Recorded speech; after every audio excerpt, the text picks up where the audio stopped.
Hello दोस्तों, यह कहानी सुनकर आप लोग चौंक जाएंगे। यह कहानी बिल्कुल सच्ची है।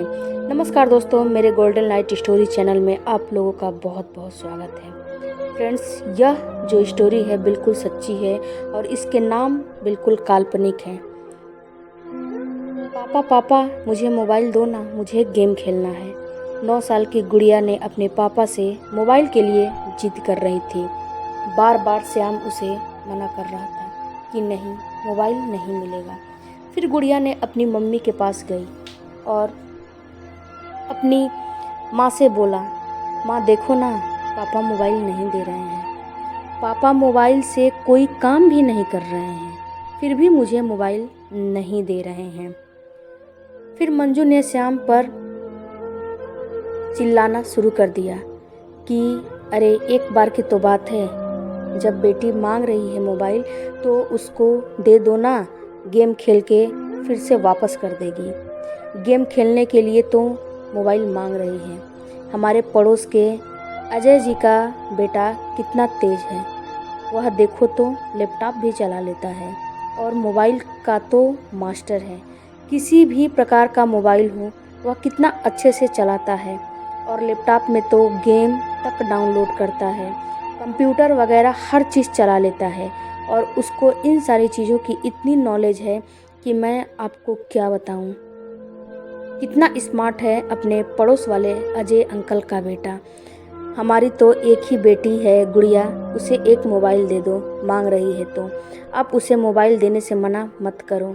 अजय के बेटे का अलग से मोबाइल है, अलग से लैपटॉप है, उसे अजय ने दिला रखा है। अजय का बेटा काफ़ी स्मार्ट और हम भी चाहते हैं कि हमारी गुड़िया भी काफ़ी स्मार्ट बने। इस पर श्याम ने कहा कि ठीक है मंजू, मैं गुड़िया के लिए एक अलग से मोबाइल खरीद के दे दूंगा, लेकिन यह तुम बात याद रखना कि मोबाइल अच्छी चीज़ नहीं होती है। मोबाइल बच्चे जितना यूज करेंगे उतना ही बिगड़ेंगे। लेकिन मंजू ने कहा कि नहीं, आप नहीं जानते हैं कि अजय जी का बेटा कितना स्मार्ट और कितना तेज है। मैं भी चाहती हूँ कि मेरी भी बेटी उतना ही स्मार्ट और उतना ही तेज हो जाए। श्याम ने कहा कि ठीक है, मैं इसके लिए एक अलग से मोबाइल लाकर दे दूंगा। श्याम इतना कहने के बाद बोला कि मैं थोड़ी देर के लिए बाहर जाता हूँ और 1 घंटे में लौट के आता हूँ, तो तुम लोग तैयार रहना, हम बाहर कहीं घूमने चलेंगे आज। इतना कहकर श्याम बाहर चला गया। 1 घंटे, 2 घंटे, 3 घंटे बीत गए, लेकिन शाम तक हो गई, लेकिन श्याम घर पे नहीं आया। मंजू को बहुत टेंशन होने लगी कि क्या बात है कि श्याम अब तक घर पर नहीं आए। मंजू कॉल पे कॉल कर रही थी, लेकिन श्याम का फ़ोन नहीं लग रहा था, उसका फ़ोन बिजी बता रहा था। खैर 1 से 2 घंटे के बाद श्याम का फ़ोन लगा। मंजू ने बोला कि अरे क्या हुआ, आपने तो बोला था कि मैं 1 घंटे में लौट के आऊँगा। मंजू बहुत गुस्से में थी। तो हम लोग घूमने चलेंगे, कहाँ चले गए हो? गुड़िया कितनी परेशान हो रही है, हम तैयार होकर बैठे हैं, लेकिन तुम्हें तो हमारी पड़ी ही नहीं है। इस पर श्याम ने बोला कि देखो, इस समय घूमने जाने का प्लान कैंसिल कर दो, हम शाम को या फिर दूसरे दिन चलेंगे, अभी मैं हॉस्पिटल में हूँ। इतना सुनकर मंजू हक्का बक्का रह गई। मंजू चिल्ला पड़ी कि अरे हॉस्पिटल में क्या कर रहे हो, क्या हुआ तुमको?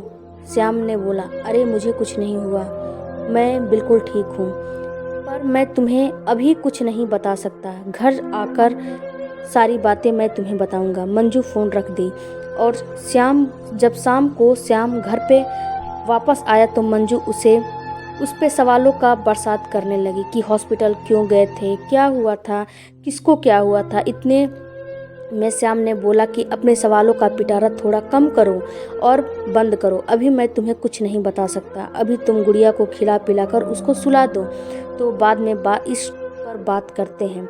खैर मंजू मान गई और अपनी बेटी को खिला पिला के सुला दिया। जब दोनों लोगों ने खाना खा लिया तब फिर से मंजू अपने सवालों का बरसात करने लगी और मंजू पूछने लगी कि अब बताओ कि क्या हुआ था। तब श्याम ने बताया कि अरे वह हमारे पड़ोस में अजय जी है ना, उनका जो लड़का है वह पार्क में एक लड़की के साथ अश्लील हरकत कर रहा था। मैं भी पार्क में गया था और जो लोग देख रहे थे वह लोग हंस रहे थे कि आजकल के माँ बाप क्या करते हैं, अपने बच्चों को क्या सिखाते हैं, क्या संस्कार देते हैं। दिन भर जब देखो तो आजकल माँ बाप बच्चों को मोबाइल दे देते हैं और अपनी मस्ती करते रहते हैं। इतने में अजय जी भी आ गए और अपने बच्चे को इस अवस्था को देखकर वह बहुत शर्मिंदा हुए। अजय जी तो अपने बच्चे पे हाथ भी उठाने जा रहे थे, लेकिन मैंने उनको रोक दिया।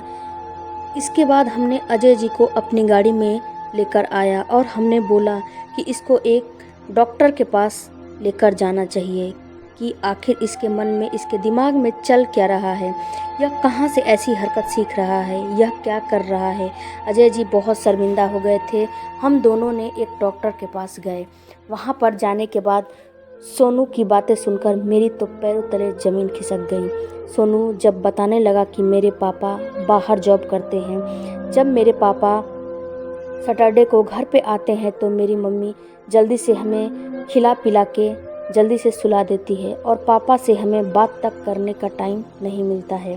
पापा के आने के पहले हमें मम्मी सुला देती है। उसके बाद जब सुबह होती है तो भी मम्मी जल्दी काम धाम करके बोलती है जल्दी से खा पी लो और सो जाओ। ज़बरदस्ती मम्मी सुला देती है और पता नहीं खुद क्या करती है।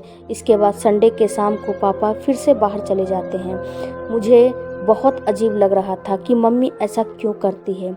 मुझे भी पापा के पास बैठने का और पापा से बातें करने का बहुत मन था, लेकिन मम्मी पता नहीं क्यों ऐसी हरकत करती थी कि हमें पापा से बातें करने का टाइम भी नहीं देती थी। मैं बहुत लैपटॉप और मोबाइल चलाता था। एक दिन मेरे घर में सीडी पड़ी थी। मैंने अपने लैपटॉप में सीडी लगा कर देखा करता था। मैंने एक दिन एक सीडी उठाया और अपने लैपटॉप में लगाई थी। जो मैं सीडी चलाता था वह सीडी नहीं थी, वो सीडी दूसरी थी जो मम्मी पापा देखते थे। वह सीडी अश्लील थी। वह मेरे लैपटॉप में लग गई और उसी दिन से मेरे दिमाग में सारी अश्लील हरकतें चलने लगी। मैं मम्मी पापा से छुप छुप के अश्लील सीडियाँ, अश्लील वीडियो देखा करता था। जब सैटरडे को पापा आए तो मम्मी ने जल्दी से मुझे खिलाकर सुला दिया, लेकिन मैं भी उस दिन सोया नहीं, सोने का नाटक कर लिया। उसके बाद पापा आए, मम्मी ने पापा को खाना दिया और मम्मी बिल्कुल तैयार हो गई थी। उसके बाद मम्मी पापा एक दूसरे के साथ सो गए थे और अश्लील सीडी वीडियो देख रहे थे। यह सारी चीज़ें मेरे दिमाग में चलने लगी थी और मुझे उत्तेजना पैदा करने लगी थी। यह सारी बातें सुनकर अजय जी भी शौक रह गए और मैं भी शौक रह गया। हम लोग दोनों लोग शर्मिंदा हो गए कि हम दोनों लोग अपने बच्चों को समय नहीं दे पाते हैं, जो कि गलत बात होती है। आजकल के बच्चों को ज़्यादा मोबाइल, लैपटॉप, टीवी वगैरह नहीं देना चाहिए। हम लोग ने यह तय किया, डॉक्टर ने बोला कि इस बच्चे को इन सारी चीज़ों से बिल्कुल दूर रखा जाए और इस शहर को छोड़कर आप दूसरे शहर में जाइए। यहाँ आपका बच्चा धीरे धीरे ठीक नहीं होगा, लेकिन दूसरे शहर में आपका बच्चा धीरे धीरे ठीक हो जाएगा और इसको मोबाइल, टीवी से थोड़ा सा दूरी बनाकर रखना पड़ेगा। डॉक्टर ने उसे कुछ मेडिसिन दिया था। इतना सुनने के बाद मंजू हक्का बक्का रह गई। मंजू ने बोला कि यह तो बहुत गलत किया उनका बेटा। मैं तो सोच रही थी कि उनका बेटा काफ़ी स्मार्ट है, लेकिन यह तो बहुत गंदा है। सुनिए जी, हम लोग अपनी बेटी को आज से अलग मोबाइल नहीं देंगे। हमारी गुड़िया जैसी है ठीक है, जितना उसको नॉलेज है ठीक है, और हम लोग अपने बच्चे के साथ ज़्यादा से ज़्यादा टाइम स्पेंड करेंगे, बिताएंगे, ना कि मोबाइल और लैपटॉप में। फ्रेंड्स, आप लोग बताइए कि इस कहानी से आप लोगों को क्या सीख मिली है। यह कहानी बिल्कुल सच्ची घटना के ऊपर आधारित है। इस समाज में जो हो रहा है यह गलत है। आप लोग अपने बच्चे को ज़्यादा से ज़्यादा टाइम दीजिए ताकि बच्चा इधर उधर ना भटके और अश्लील वीडियो ना देखे। अपने बच्चे पे ज़्यादा से ज़्यादा फोकस करिए। फ्रेंड्स, चैनल को सब्सक्राइब